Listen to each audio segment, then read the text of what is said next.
betrayal so brutal it destroyed my life. I never expected the truth to come from the person I trusted most. I never thought humiliation could feel like physical pain until the moment Jonathan did it to me. I remember standing in the conference room, my palms sweaty, heart hammering against my chest, and realizing with a sickening clarity that I had been trapped. Not by chance. Not by accident. By him. Jonathan, my so-called friend, my business partner, the man I trusted more than anyone, had orchestrated my public annihilation down to the last detail. The morning had started like any other. I arrived at the office, briefcase in hand, rehearsing the pitch I'd been perfecting for weeks. I was supposed to present our new client proposal to the board and potential investors, my chance to finally prove myself, to show that I wasn't just a junior partner tagging along, but someone who could carry the company forward. Jonathan greeted me with that same fake, wide grin, the kind that doesn't reach the eyes. "Morning, Matt. You ready for the big show?" His voice was syrupy, but I didn't question it. He was always like this, charismatic, reassuring, the glue that kept everyone around him in line. At precisely 9:02 a.m., the first strap sprung. As I clicked through my slides, I noticed something off my data. The carefully constructed revenue projections, the charts showing months of growth, even the client testimonials, they were wrong. Distorted. Factual errors glaring on every slide. My stomach dropped. I stumbled over my words, my throat dry as sandpaper. "Oh, that's not right," I stammered, trying to glance at Jonathan, looking for support. He didn't even flinch. Not a twitch.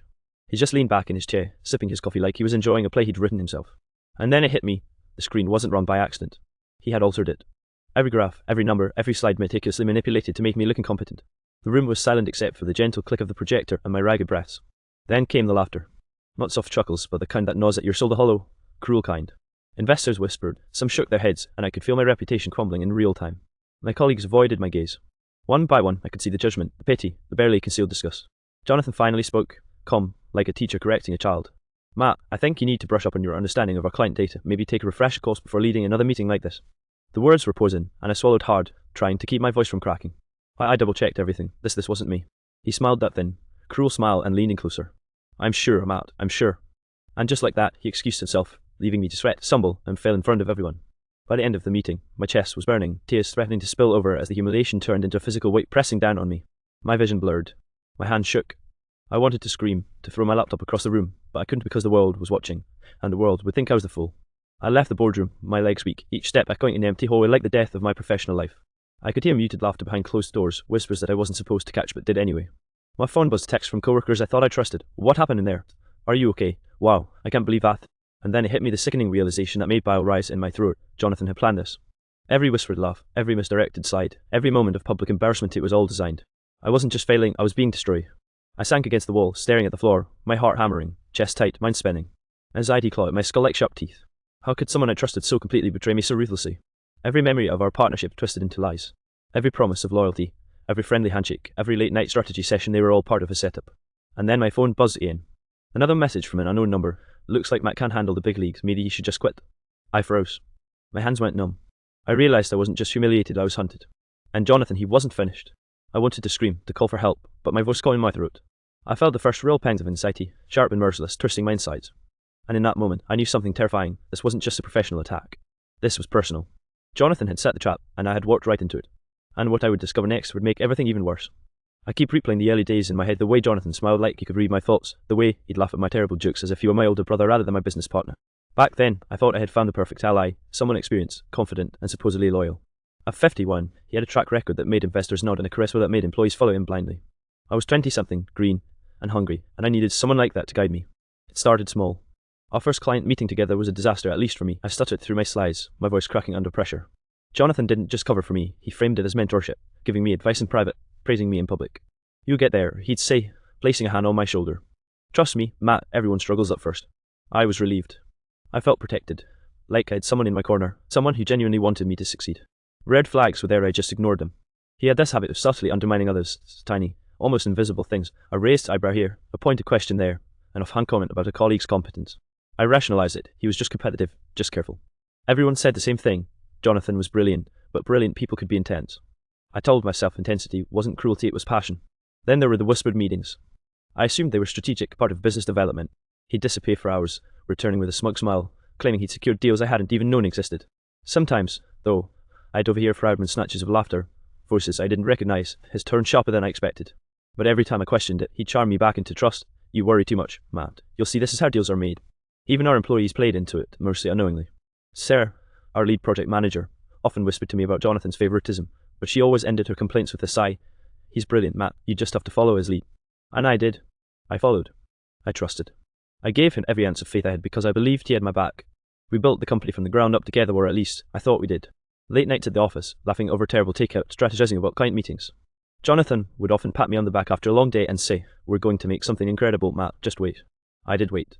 I worked harder than I ever had, sacrificing friendships, weekends, even my mental health. Because I believed in him. I believed in us. And somewhere along the way, cracks started forming. Not huge, not obvious at first, just tiny things I brushed off, a client meeting that felt manipulated, an email I didn't get that everyone else had, a miscommunication that conveniently left me looking incompetent. Each incident on its own was plausible. Each incident I excused. He's human. He makes mistakes. Maybe I misread it. The tension escalated when our circle widened. Investors, partners, even our family started noticing his subtle manipulations. My sister, Jenno, once asked me, "Matt, does he ever make you feel small, like he's testing you?"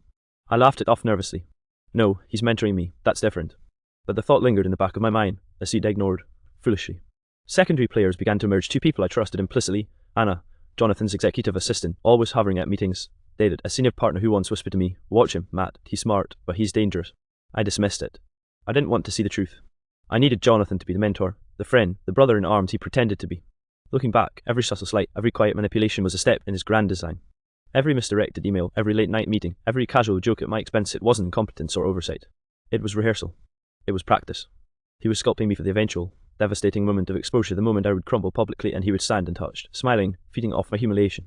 The final clue came the week before the boardroom disaster. I stumbled across an innocuous spreadsheet on a shared drive, one I wasn't supposed to see.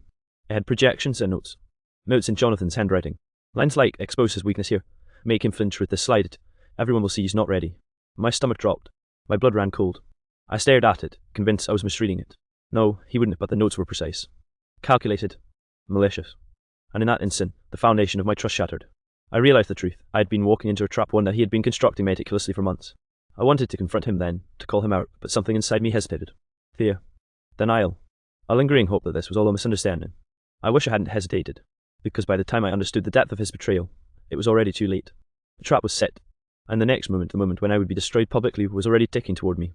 It hit me like a punch to the gut, the full extent of Jonathan's betrayal, a magnitude I hadn't even imagined. I had thought the boardroom humiliation was the worst. I was wrong. The truth was far worse, a calculated web of sabotage stretching far beyond my professional life. The discovery began innocuous enough. Late one night, unable to sleep, I was sifting through emails trying to make sense of what had happened. That's when I noticed a forwarded thread I hadn't been included in. Curiosity and dread collided as I opened it. My stomach dropped as I read the first line. "Everything's in place. He won't see it coming. The humiliation will be epic." My eyes widened. The emails weren't just between Jonathan and some anonymous business associates. They included my colleagues, some investors, even Anna, his assistant. They had been laughing about my destruction weeks before it happened, discussing how to maximize the impact. Every tiny misstep in that meeting, every misplaced slide, every oops moment had been orchestrated. Every detail, every humiliation, had been planned to make me look like a fool in front of the world. I felt bile rise in my throat. My hand shook. How could they all be in on this? I reread lines like, "We can push into panic, make him sweat. Nothing subtle this time, he'll crack. And he's so naive, perfect for the show." My jaw clenched. Every shred of trust I'd built over years was gone. Pulverized. I tried to reach Jonathan. My fingers dialed his number with trembling urgency. When he picked up, his tone was casual, almost teasing. "Matt, everything okay? You sound tense." I wanted to scream, to spit out the words that were burning in my chest. Why did you do this? But all I could manage was a strangled, "Who else knows?" There was a pause. And then the cold, deliberate response. "Oh, Matt, you're overthinking. People make mistakes. You know that, right?" The rage I felt was physical, a fire that made my chest ache. I slammed my phone down and went to the office the next day, determined to confront anyone who had a hand in it. What I found was worse than I imagined. Colleagues who I thought were friends avoided me. Some smiled awkwardly. Others whispered when they thought I wasn't listening. Every nod, every glance, every handshake felt like a dagger twisting in my heart. The most brutal revelation came when I discovered that even my family had been indirectly drawn into a scheme. Jonathan had manipulated stories, cast out, and painted me as unstable and unreliable in front of relatives who trusted his judgment. My sister Jenno, who had once warned me to watch him, now looked at me with confusion and skepticism, influenced by Jonathan's careful distortions. I felt my mind unravel. The anxiety I'd been fighting since the boardroom collapse wasn't just fear, it was trauma. Sleepless nights, panic attacks, moments of paralyzing doubt. I realized that Jonathan had not only destroyed my career in an afternoon, but had systematically dismantled my sense of self. Every ounce of confidence I had worked for was shattered, replaced by doubt, shame, and terror. The final piece of the puzzle fell into place when I overheard a conversation between Anna and Jonathan in the office kitchen. They didn't notice me standing behind the door. "He's broken, just like we planned," Jonathan said, his voice calm, satisfied. "Next week, we make sure everyone thinks he's completely unreliable. No one will back him." Anna laughed. "He doesn't suspect a thing. You really outdid yourself this time." I felt the world tilt beneath me. Every ally I thought I had, every friendly gesture, every word of encouragement, they had been carefully manufactured to manipulate me. They weren't mistakes. They weren't misunderstandings. This was psychological warfare. I left the office that day feeling hollow, like my life had been drained of colour. I couldn't sleep, I couldn't eat. I couldn't stop replaying every detail of Jonathan's betrayal, every smile that had masked a knife in my back. I started shaking uncontrollably, my chest tight with panic, my stomach railing. Depression seeped in, wrapping me in darkness I had never known before. And then I realised the worst part, I wasn't done. Jonathan's plan didn't end with humiliation. He had been building a narrative, planting evidence, and controlling perceptions so that every attempt I made to defend myself would be dismissed or mocked. If I tried to fight back, I would look desperate, paranoid, unstable. I was trapped in a cage of my own shattered trust. I could feel the storm coming, the confrontation I had been avoiding, the showdown that would finally bring Jonathan's cruelty into the light. But I also knew something terrifying. The cost of exposing him would be immense, and nothing would ever feel safe again. I was no longer just a victim of a single, terrible act. I was living in the aftermath of a full-scale betrayal, meticulously crafted, designed to break me completely. And yet the fire inside me, the raw, angry need for justice, was beginning to grow. I couldn't live in that suffocating cage of humiliation any longer. The anxiety, the shaking, the crushing despair had consumed me for weeks. I knew it was time to confront Jonathan, but I didn't want a quiet conversation behind closed doors. I needed him exposed for exactly who he was, in front of everyone who had watched me crumble. I scheduled an emergency meeting with the board, under the guise of urgent company matters. The room buzzed with curiosity as I entered, papers clutched in my shaking hands. Jonathan leaned back in his chair, the same smug smile plastered across his face, utterly unaware that the game had just shifted. "Matt," he said, voice dripping with full concern. "Is everything alright?" I took a deep breath, forced and calm I didn't feel. "No, Jonathan, everything is not alright, and it's time everyone here sees exactly what you've been doing." He laughed softly. "I'm curious, what are you talking about?" I laid the first damning email on the table, letting the room read the carefully orchestrated threads. "This," I said, voice steady despite the fury coiling in my chest, "is the truth of what's been happening. Every manipulation, every trap, every humiliation planned, calculated and executed by Jonathan, with some of your knowledge or complicity." Heads turned. Whispers erupted. Jonathan's confident smile faltered. The carefully curated facade of mentorship and camaraderie cracked just slightly, and I could see the first flickers of panic in his eyes. He tried to recover, his voice smooth again. "Matt, this is ridiculous. These are just emails taken out of context." I cut him off, slamming another folder onto the table. Screenshots, spreadsheets, annotations, and his handwriting proof of the plan to ruin me professionally and psychologically. "Out of context," I repeated, voice rising. "He manipulated numbers, humiliated me in front of clients, turned colleagues and family against me, all for your amusement." The room went silent. Investors shifted uncomfortably. Some colleagues avoided Jonathan's gaze. The assistant, Anna, shrank back in her chair, her smug composure gone. Jonathan's bravado slipped further, his jaw tightened, his face pale. Then, in a voice colder than ice, I delivered the final blow. "And don't think this stops at professional humiliation. You twisted my family's perception of me. You've lied, cheated, and manipulated to destroy every part of my life. You are toxic, and the truth is here for everyone to see." The tension was unbearable. Jonathan's face twisted with rage, then desperation. "Matt, you don't know what you're saying." "I know exactly what I'm saying," I shouted. "And now everyone here knows too." By the end of the meeting, Jonathan had no words left. Legal counsel had been called in advance by the time the boardroom emptied. Formal complaints and lawsuits had already been drafted. Investors demanded immediate audits, staff interviews were scheduled, and HR was instructed to investigate every email, every interaction, every manipulation. The fallout was immediate and brutal. Jonathan's reputation, built over decades, collapsed under scrutiny. Partners severed ties. Colleagues who had previously laughed at my expense now avoided him, unsure of their own involvement being exposed. Anna and a few others faced investigations for complicity. Jonathan attempted to salvage some dignity, but it was a hollow, defeated effort. The social consequences were even harsher. My family, initially confused and doubting me, now rallied. My sister apologized, finally admitting she had been swayed by Jonathan's lies. Friends and acquaintances who had been watching from the sidelines reached out with shock and sympathy. But the damage lingered, the anxiety, the panic attacks, the sleepless nights that didn't vanish overnight. The legal consequences were severe. Jonathan faced multiple civil suits from investors and colleagues who had been manipulated or misled. His professional licenses were suspended pending investigation, and he was forced to resign from leadership roles he had long exploited to maintain control. Public opinion turned vicious.